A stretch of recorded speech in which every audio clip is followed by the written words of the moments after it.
இனி வீட்லயே பானிபூரி செய்யலாம் எல்லாரும். ஆச்சி பானிபூரி கிட். மதுரையில் பூனை கடித்து ரேபிஸ் நோயால் பாதிக்கப்பட்ட இளைஞர் அரசு மருத்துவமனையில் தனி சிகிச்சை அறையில் தூக்கிட்டு தற்கொலை செய்து கொண்ட சம்பவம் அதிர்ச்சியை ஏற்படுத்தியுள்ளது. இதுகுறித்த விவரங்களோடு இணைகிறார் எமது செய்தியாளர் பாலமுருகன். அவர் தூக்கிட்டு தற்கொலை செய்து கொள்ள காரணம் என்ன? முழு விவரங்கள்.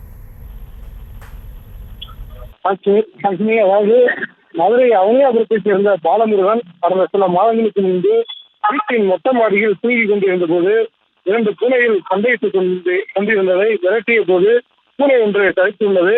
இதனை அடித்து சிகிச்சை பெறாமல் அலட்சியமாக விட்ட நிலையில் அது பெரிய அளவிலான புண்ணாக மாறியுள்ளது.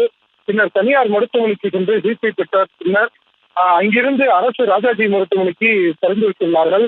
பின்னர் பூனைக்கடியால் பாதிக்கப்பட்ட பாலமுருகன் மதுரை அரசு ராஜாஜி மருத்துவமனை ரேபிஸ் சிகிச்சை வார்டில் நேற்று இரவு அனுமதித்த போது திடீரென்று தப்பியோட முயன்றவரை பிடித்து இரவு மதுரை அரசு ராஜாஜி மருத்துவமனையில் அனுமதித்தார்கள். இதனையடுத்து சிகிச்சைக்காக ரேபிஸ் சிகிச்சை பிரிவில் அனுமதிக்கப்பட்டு தனி அறையில் இருந்த நிலையில் கடுமையான வலி மற்றும் மன உளைச்சல் காரணமாக திடீரென அதிகாலை அவருக்கு வழங்கப்பட்டு இருந்த போர்வையால் தூக்கிட்டு தற்கொலை செய்து கொண்டார். இது குறித்து அரசு மருத்துவமனை காவல்துறையினர் வழக்கு பதிவு செய்து விசாரணை நடத்தி வருகிறார்கள். பூனை கடித்து அலட்சியமாக விட்டதால் 3 மாதத்திற்கு பிறகு மிகப்பெரிய உடல் நலக்குறைவு ஏற்பட்டு இளைஞர் தனியாக சிகிச்சைக்காக அடைக்கப்பட்ட நிலையில் தூக்கிட்டு உயிர் வந்த சம்பவம் சோகத்தை ஏற்படுத்தியுள்ளது. பூனை கடித்ததில் பாதிக்கப்பட்டு தூக்கிலிட்டு தற்கொலை செய்து கொண்ட இளைஞர் பாலமுருகனின் உடல் பாதுகாப்புடன் அரசு ராஜாஜி மருத்துவமனை துணைவரையில் உடல் சிறுவாய்க்காக வைக்கப்பட்டுள்ளது. ஹர்ஷனி,